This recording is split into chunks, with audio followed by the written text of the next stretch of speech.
Supreme કોર્ટમાં bulldozer એક્શનની વિરુદ્ધમાં જનહિત યાચિકા એટલે કે જાહેર હિતની અરજ કરવામાં આવી.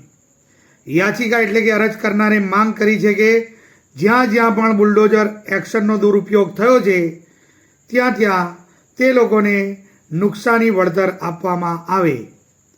સાથે આ કાર્યવાહીમાં સામેલ દરેક અધિકારીઓ અને જેની ઉપર આ કાર્યવાહી કરવામાં આવી છે તેમના નામ સાર્વજનિક કરવામાં આવે.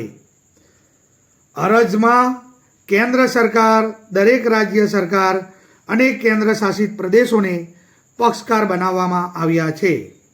અરજી કરનારે સુપ્રીમ કોર્ટને આ પ્રકારના નિર્દેશ આપવાની પણ માંગણી કરી છે.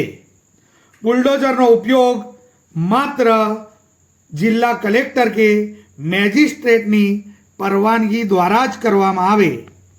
કોઈ અધિકારી દ્વારા બુલડોઝર કાર્યવાહીનો દુરુપયોગ થયો હોય તો તે અધિકારી પાસેથી નુકસાનીની રકમ વસૂલવામાં આવે અને તેની ઉપર ઉચિત કાર્યવાહી કરવામાં આવે.